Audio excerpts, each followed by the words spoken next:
We're in the heart of East London and we've got another new project on the go.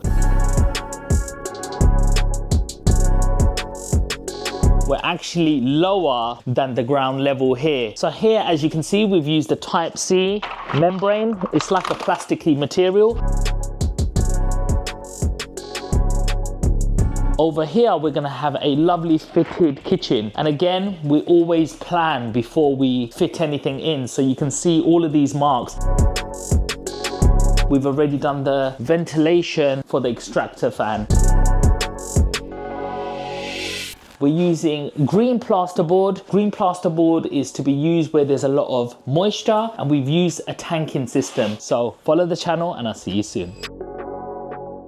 Welcome back to the channel, guys. We're in the heart of East London, right next to Liverpool Street, and we've got another new project on the go. We've been talking about Type-C tanking, how to make basements waterproof. Well, here's another project that we're going to be doing, and we've actually started this one already. So I want to show you exactly the materials that we use and how we make it watertight even when we're putting screws into this. So before we get into this one, please make sure you smash the like button, drop us a comment, anything you want to know, and we'll try our best to come back at you. But today we're with my favorite builders, Torba, so come and follow us.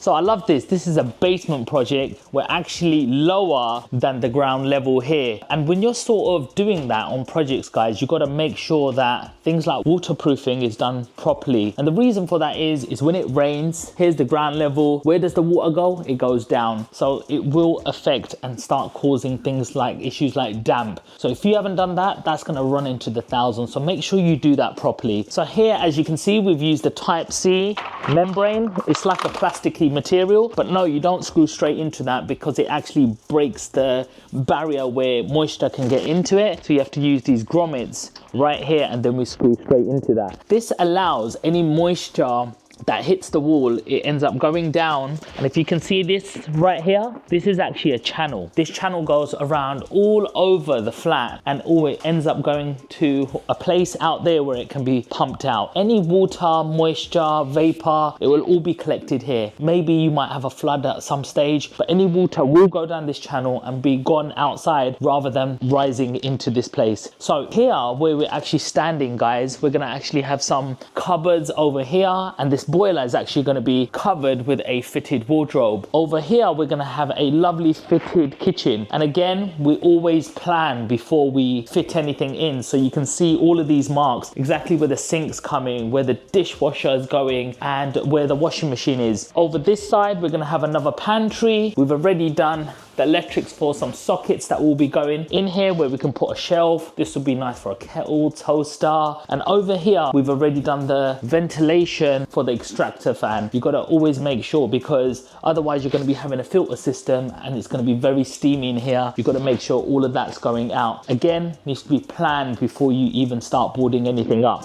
If you come around this way, guys, you can see the electric board is here. Again, this will be covered with a board, so you won't be seeing any of this here. And underneath these stairs, we've actually taken the stairs away from this side for the plasterboarding, but under these stairs, we don't waste any space. We're gonna be having a wardrobe here where we can put things on top and some storage down here. If you turn around, guys, here is the bathroom.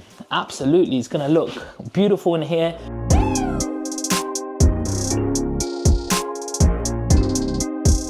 We're using green plasterboard. Green plasterboard is to be used where there's a lot of moisture, and we've used a tanking system. So this makes all the joints waterproof all around where the wet room is going to be. We're gonna have a lovely radiator here. So we've done the radiator pipes, and we're gonna have a toilet over this side. We're gonna have a vanity sink unit around this side. So we're gonna finish this absolutely top. This is the basement of someone's house, guys. We've turned it into a usable room where you're gonna have a kitchen, a little bathroom down here, and a lovely sitting area. I hope you really enjoyed this vlog. This is always quick and sharp with me. If you wanna watch more videos, make sure you're subscribed to the channel, and I teach you all of the stuff that everyone doesn't. We've been landlords for over 20 years. We've been in the building trade over 7-8 years, and I work with only professional builders who do jobs properly. So follow the channel and I'll see you soon.